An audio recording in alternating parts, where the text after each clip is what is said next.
নমস্কার দর্শক বন্ধুরা, ভক্তিকথায় আপনাদের সকলকে জানাই স্বাগত।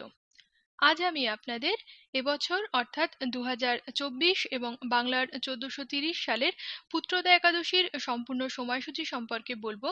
আর সেই সঙ্গে পুত্রদা একাদশীর পালনের সময় কি রয়েছে তাও আপনাদের জানাবো। কিন্তু তার আগে সকল দর্শক বন্ধুদের কাছে অনুরোধ রইল, আপনারা যদি এখনো ভক্তিকথায় সাবস্ক্রাইব না করে থাকেন তাহলে অবশ্যই সাবস্ক্রাইব করে নিন। আর আপনারা যদি বেল আইকনে ক্লিক না করে রাখেন তাহলে আমি কোন সময় কি ভিডিও ছাড়ছি তার কোনো নোটিফিকেশনই আপনাদের কাছে পৌঁছবে না। তাই আমার সমস্ত ভিডিওর নোটিফিকেশন সবার আগে পাওয়ার জন্য অবশ্যই বেল আইকনটি ক্লিক করে রাখুন। তাহলে চলুন বন্ধুরা, এবার 2024 সালের পুত্রদা একাদশীর সময়সূচি সম্পর্কে জেনে নেওয়া যাক। বাংলার 6ই মাঘ 1430 এবং ইংরেজির 21শে জানুয়ারি 2024 রবিবার পালিত হবে পুত্রদা একাদশী। একাদশী তিথি আরম্ভ হবে বাংলার 5ই মাঘ 1430 ও ইংরেজির 20শে জানুয়ারি 2024 শনিবার রাত্রি 10:09 গতে। আর একাদশী তিথি সমাপ্ত হবে পরদিন অর্থাৎ বাংলার 6ই মাঘ 1430 এবং ইংরেজির 21শে জানুয়ারি 2024 রবিবার রাত্রি 9:16 অর্থাৎ 6ই মাঘ 1430 ও ইংরেজির 21শে জানুয়ারি রবিবার পালিত হবে পুত্রদা একাদশী।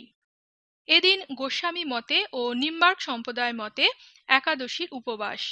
রাত্রি 9:16 মধ্যে মনন্তরা স্নান দানাদি ও অনধ্যায়। গোস্বামী মতে একাদশারম্ভকল্পে মাঘ কৃত্যারম্ভ। এদিন মহাযোগী ত্রৈলঙ্গ স্বামীর আবির্ভাব ও তিরোভাব তিথি এবং পূজা। ভারত সেবাশ্রম সংঘের প্রতিষ্ঠাতা স্বামী প্রণবানন্দজি মহারাজের আবির্ভাব তিথি ও পূজা। এবার চলুন বন্ধুরা, পুত্রদা একাদশীর পালনের সময় কি রয়েছে তা জেনে নিই। বাংলার 7ই মাঘ 1430 এবং ইংরেজির 22শে জানুয়ারি 2024 সোমবার সকাল 6:26 থেকে বেলা 10:01 মধ্যে পুত্রদা একাদশীর পালনের সময় রয়েছে। আজকে তবে এ পর্যন্তই রইল বন্ধুরা। আশা করি আমার আজকের এই ভিডিওটি আপনাদের নিশ্চয়ই ভালো লেগেছে। ভিডিওটি আপনাদের ভালো লাগলে অবশ্যই আমার চ্যানেলটিকে সাবস্ক্রাইব করে দেবেন এবং ভিডিওটিতে লাইক করতে ভুলবেন না। আর আপনাদের যদি কিছু বলার থাকে তাহলে কমেন্ট বক্সে আমার সঙ্গে যোগাযোগ করুন। পৌরাণিক আরও অন্যান্য কাহিনী এবং পুজো সম্পর্কিত যাবতীয় তথ্য জানতে আমার সঙ্গে থাকুন এবং দেখতে থাকুন ভক্তিকথা।